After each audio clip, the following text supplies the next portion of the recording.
Hello Bacha Party, once again welcome to your own channel, that is LED classes, where you are learning your physics in a better and an easier way. So in our today's series, in our today's scenario, we will do the topic on inductor. Or inductor is in the two part. One is the self induction, other one is known as the mutual induction. आज हम वो दो part करेंगे, लेकिन इससे पहले मैं आपको बोलना चाहूँगी कि अगर जिन बच्चों ने हमारी प्रीवियस वीडियो नहीं देखी है तो प्लीज़ पहले उन वीडियो को देख लीजिए, ताकि आपको आगे का कंसेप्ट तभी समझ आ पाएगा जब आपको पीछे का कंसेप्ट आपका क्लियर होगा। और physics is not the subject जिससे कि आप डरें। हाँ, अगर आपको कंसेप्ट अच्छे से क्लियर हो गया तो फिज़िक्स जो है आपके लिए बहुत ज़्यादा ईजी हो जाएगी। तो इस कंसेप्ट को क्लियर करवाने के लिए ही आई एम हियर, जो आपको फिज़िक्स जो है ईजी और बेटर वे में करवा रहे हैं। ठीक है बेटा, तो उस केस में अब आपका जो यहाँ पे टॉपिक है इंडक्टर का, that is a very much important topic. अभी लास्ट ही आपका इस टॉपिक में से क्वेश्चन आया था, आई थिंक सो 2 या 3 मार्क्स का क्वेश्चन आया था अभी पीछे जो एग्ज़ाम्स हुए आपके।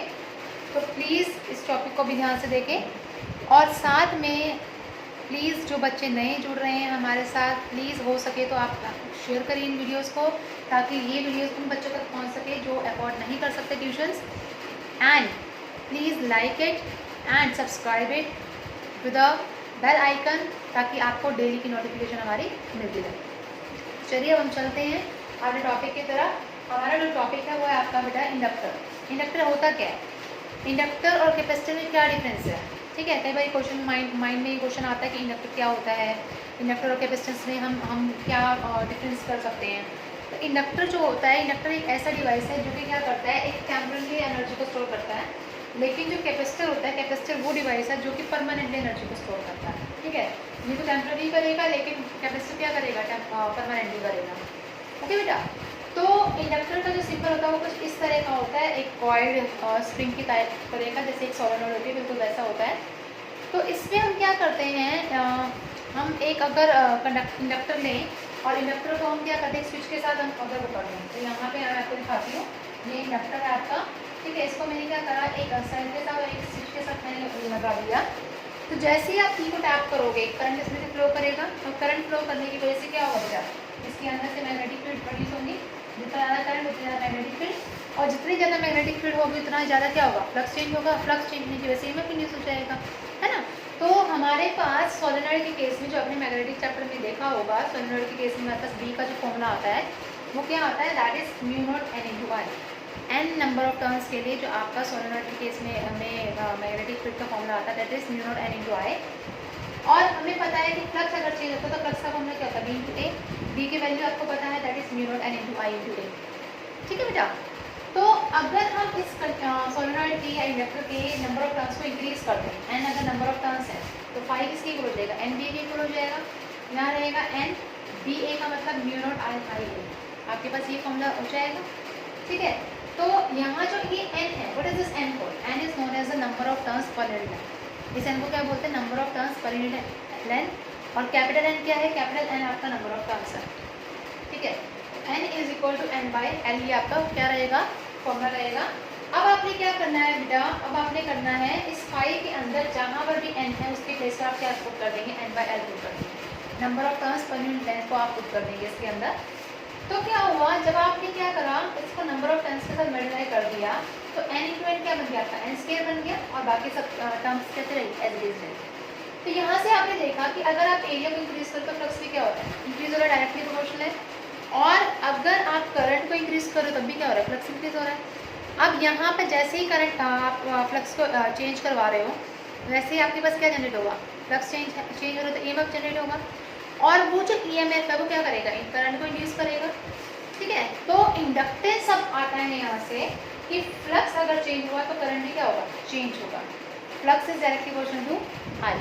ठीक है, जब आप प्रोपोर्शनलिटी का साइन हटाते हैं, यहाँ से रिमूव करवाते हैं, तो आपके पास एक कॉन्स्टेंट टर्म आते हैं, ये आपने हर जगह पढ़ रखा है। और यहाँ पर वो कॉन्स्टेंट टर्म क्या आएगी, दैट इज योर एल। क्या आएगी बेटा, L. L is known as your inductance, coefficient of inductance. ठीक है, यहाँ से एल निकाली, एल किसकी इक्वल हो जाएगा, पाई बाई आई के। तो यहाँ जो ये इंडक्टर है वो किस किस फैक्टर के ऊपर डिपेंड कर रहा है बेटा, ये इंडक्टर डिपेंड करता है आपके डायमेंशन के ऊपर, कि कितने डायमेंशन है उसकी, नंबर ऑफ टर्न्स के ऊपर, कितने नंबर ऑफ टर्न्स हमारे इंडक्टर के केस में, या शेप ऑफ द कॉइल, या फिर कॉइल की शेप के ऊपर डिपेंड करता है। है। ये 3 क्वांटिटी के ऊपर डिपेंड करता है। कौन कौन सी? Depends on dimension, number of turns और या फिर शेप ऑफ द कॉइल। ठीक है, अब आती है बात इसकी एसआई यूनिट की। अगर हम एसआई यूनिट देखें तो एल की जो एसआई यूनिट होती है वो क्या होती है, यहाँ से देखिए फाई जो होता है वो क्या है, फ्लक्स है, फ्लक्स की क्या होती है वेबर, और आई क्या होता है करंट, करंट की होती है बेटा एम्पियर। तो वेबर पर यूनिट एम्पियर को बोलते हैं हेनरी। क्या बोलते हैं? हेनरी।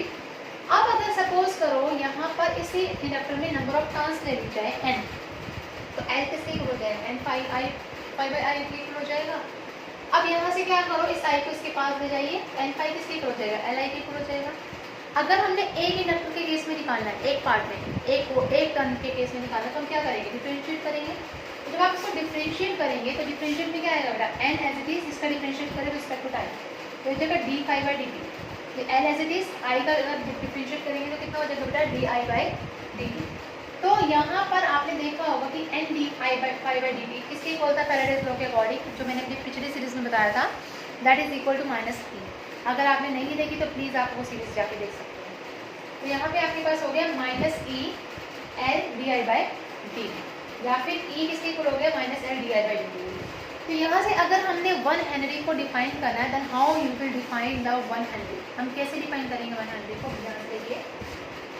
अगर D I by D T 1 ampere per second current पर मतलब 1 सेकेंड में जा रहा है करंट 1 एम्पियर, तो वोल्टेज कितनी प्रोड्यूस हो रही है, 1 वोल्टेज। तो उस टाइम पर जो अमाउंट ऑफ ईएमएफ इंड्यूस होगा, the amount of inductance produce होगा, वो कितना होगा, not EMF, that is inductance, that is known as your 1 henry. मैं क्या बोल रही हूँ, दोबारा सुनिए। In a coil the rate of change of current is 1 ampere per second, then induced EMF is 1 voltage and the time amount of which the inductance take place, that is known as your 1 Henry। वो क्या आपका 1 Henry है। ठीक है, तो जिसमें आपका current 1 ampere per second produce हो और साथ में वोल्टेज कितनी प्रोड्यूस हो रही है इसकी, 1 वोल्टेज, तो वो आपका क्या हो जाएगा, that is known as your 1 henry. Okay, अब आपको बात करनी है आपके नेक्स्ट उसमें, that is known as your mutual inductance, उसकी डेरिवेशन और उसकी थ्योरी क्या होती है। अब म्यूचुअल का मतलब क्या होता है, म्यूचुअल मतलब आपसी सहमति। ठीक है, अगर हम बात करें म्यूचुअल का, तो म्यूचुअल का मतलब क्या होता है बेटा, आपसी सहमति होती है। सपोज करो कि मुझे किसी से कॉपी लेनी है काम करने के लिए, तो कॉपी में कब ले सकते हैं, जब हमारे बीच में अंडरस्टैंडिंग होगी। ठीक है, जब अंडरस्टैंडिंग होगी तभी हम एक दूसरे की चीज़ों का एक्सचेंज कर सकते हैं। ठीक है, तो म्यूचुअल भी कैसा है, एक अंडरस्टैंडिंग वाला चीज़ है। ठीक है, डिवाइस है जो कि क्या करता है, म्यूचुअली अपने करंट को क्या करता है, इंड्यूस करता है और ईएमएफ को इंड्यूस करता है। वो कैसे इंड्यूस करता है वो देखिए। आपके पास 2 कॉइल दिखा रखे हैं, एक ये फर्स्ट कॉइल है, that is known as your primary coil, ये सेकंड कॉइल है, that is known as your secondary coil. आपने की को टैप किया, जैसे आप की को टैप करेंगे करंट इंड्यूस होगा इसके अंदर। ये जो करंट है ये क्या करेगा, मैग्नेटिक फील्ड चेंज करेगा। मैग्नेटिक फील्ड चेंज होगी तो फ्लक्स क्या होगा, चेंज होगा, और फ्लक्स चेंज होगा तो इट मीन्स आपकी मैग्नेटिक फील्ड यहाँ पे चेंज होगा। अगर सेम कॉइल में हो रहा है change, then that is known as your self reduction. अगर इस कॉइल की वजह से इसमें करंट इंड्यूस हो रहा है, इस मैग्नेटिक फील्ड और फ्लक्स के चेंजेस की वजह से इसमें करंट इंड्यूस हो रहा है, then that is known as your mutual induction. क्या बोलते हैं इसको हम, म्यूचुअल इंडक्शन। ठीक है, या फिर इंड्यूस करंट बोलते हैं, और ईएमएफ जो जनरेट होगा that is known as your induce EMF. अब जैसा कि हमने इसमें किया था कि फाई आई के प्रोपोर्शनल है, सिमिलरली यहाँ पे भी कितना है, अगर इसके अंदर फ्लक्स चेंज हुआ तो करंट इसके अंदर इंड्यूस हो रहा है, इसी वजह से चेंज हुआ, म्यूचुअली हो रहा है ना, कि करंट इसमें से जाएगा तभी तो फ्लक्स में चेंज होगा सेकंड में, तभी तो उसका नाम क्या दिया गया, म्यूचुअल दिया गया। तो आपके पास फाई टू किसके प्रोपोर्शनल हो गया, I1 के। ठीक है, तो phi two is equal to, जब हम प्रोपोर्शनलिटी साइन आता है तो हमारे पास कॉन्स्टेंट टर्म आता है। इस केस में कॉन्स्टेंट टर्म था L हमारे पास, लेकिन इस केस में जो कॉन्स्टेंट टर्म आएगा वो आएगा M।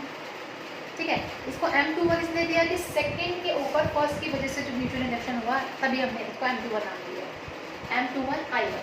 ठीक है, यहाँ से M21 निकालिए बेटा, M21 किसके इक्वल होगा, I2 बाई I1 के इक्वल हो जाएगा। अगर हम उसकी टर्म्स को इंक्रीज कर दें, म्यूचुअल इंडक्शन के केस में क्या कर दें, टर्म्स को इंक्रीज कर दें, तो नंबर ऑफ टर्म्स इंक्रीज होने का मतलब क्या है, सेकंड कॉइल की टर्म्स को इंक्रीज करना है, फर्स्ट एज इट इज रहेगी, सेकंड को इंक्रीज करेंगे तो M21 किसके इक्वल हो जाएगा, M21 हो जाएगा आपके पास N2 I2 बाई I1। ठीक है, इस I1 को यहाँ लेकर जाएंगे तो M21 किसके इक्वल हो जाएगा, M21 I1 हो जाएगा और N2 I2 रहेगा। अब ये तो थी बात हमारे पूरे इंडक्टर की, ठीक है, पूरे सिस्टम की। लेकिन अगर हम बात कर रहे हैं एक कॉइल की, एक कॉइल के केस में कितना होगा, M21 यहाँ हो जाएगा di1/dt is equal to N2, ये हो जाएगा d5/dt। ठीक है। तो यहाँ पर आपने देखा होगा n d phi by D t, मैंने आपको भी बताया था किसकी इक्वल होता है, ई के इक्वल होता है।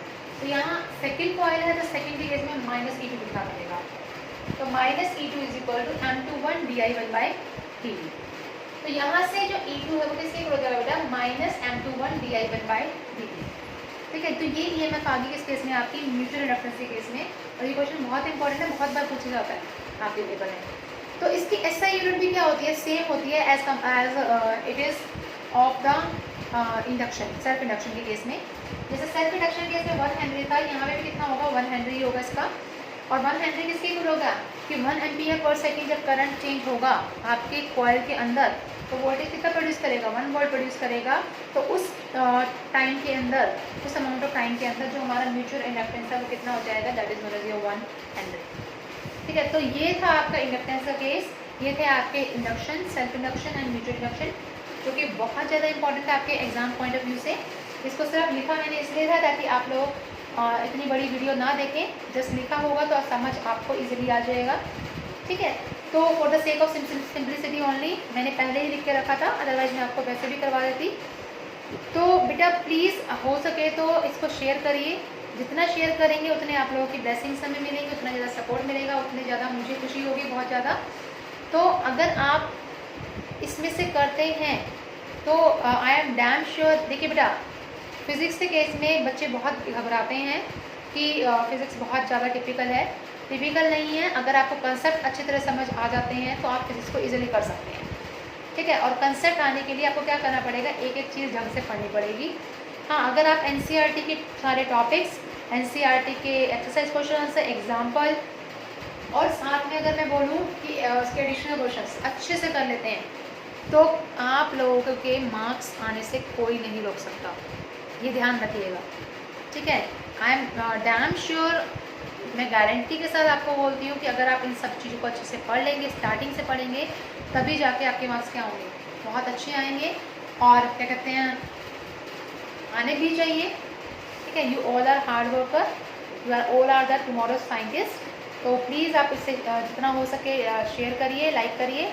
And I am thankful to the subscribers जिन्होंने हमें सब्सक्राइब किया, very much thankful to you people. तो प्लीज़ इसको जितना हो सके शेयर करिए, जितना हो सके लाइक करिए, और प्लीज़ सब्सक्राइब का बटन दबा दीजिए।